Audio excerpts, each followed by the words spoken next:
Baik teman-teman, sebelum kita lanjut ke materi inti, di sini Ibu memiliki sebuah gambar. Silakan perhatikan ke depan dulu ya. Nah, di sini gambar apa? Meja. Ya, meja, betul sekali. Nah, di dalam meja ini, jika kita shoot atau kita zoom lebih dalam, ternyata ada partikel. Nah, bagaimana bentuknya? Nah, seperti ini. Kemudian, jika partikel itu sendiri kita shoot lagi lebih dalam lagi atau kita zoom lebih detail lagi gitu ya dalamnya, itu akan terbentuk yang namanya atom. Ada atom di sana. Kemudian, seperti ini gambarnya. Nah, selain meja, di sini Ibu juga punya materi lagi. Yang kedua yaitu ada air. Sama ya, nanti ketika kita zoom akan terbentuk seperti ini partikelnya dan atomnya akan seperti itu. Untuk yang ketiga di sini ada gambar manusia. Kemudian partikelnya akan berbentuk seperti ini dan juga untuk selanjutnya atom ketika kita shoot lagi lebih dalam akan terbentuk seperti itu. Begitu ya. Nah, dari gambar yang telah Ibu tampilkan di sini, teman-teman, itu dari meja, kemudian air, dan juga manusia. Itu tersusun dari apa? Dari benda kecil-kecil kayak partikel ini. Ya, betul. Ada lagi? Dari atom, Bu. Ya, betul. Mbak Dewi? Dari zat, Bu. Ya, betul sekali. Jadi, dari meja, air, manusia yang telah Ibu tampilkan di sini, itu adalah tersusun dari partikel-partikel kecil yang kita namai sebagai atom. Oke, betul sekali. Kemudian, kan atom itu sangat kecil ya teman-teman. Kita bisa nggak sih melihat langsung dengan mata kita secara langsung?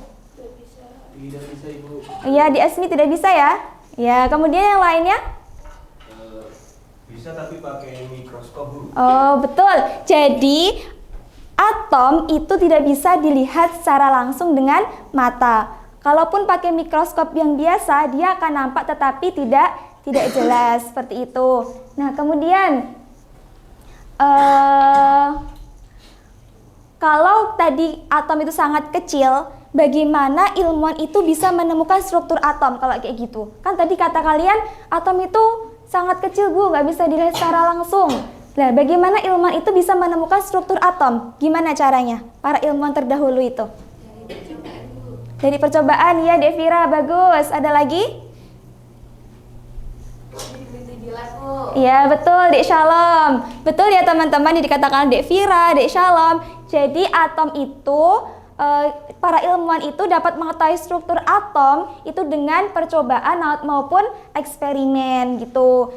Nah, dengan itu akan nampak gitu sebenarnya bentuk atom itu seperti apa gitu, seperti itu ya. Jadi nggak sekedar awang-awang gitulah, intinya seperti itu.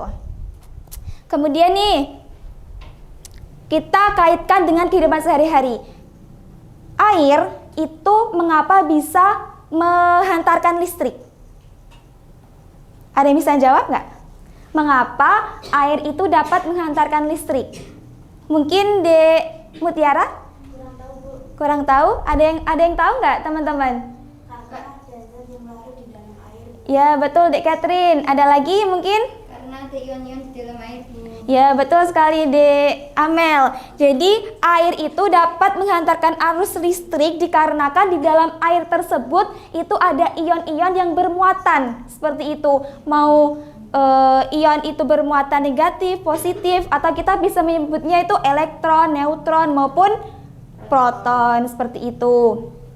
Nah, untuk soal selanjutnya nih, kan tadi atom itu berkembang dari masa ke masa gitu. Nah, mengapa atom itu bisa berkembang dari masa ke masa? Karena ada penemuan baru, Bu. Karena ada penemuan baru. Bagus, Devira. Ada lagi?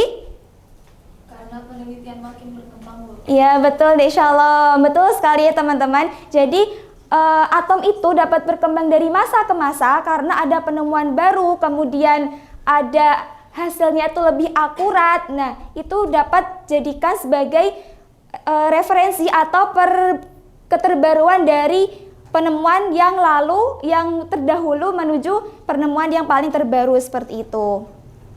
Nah, semoga dari hasil persepsi hari ini, atom itu sangat penting dalam ilmu kimia karena dapat memudahkan kita untuk mempelajari ilmu kimia seperti itu. Nah, untuk hari ini kita akan belajar mengenai model perkembangan atom dan juga bagaimana ilmuwan itu menjelaskan perkembangan atom dari masa ke masa.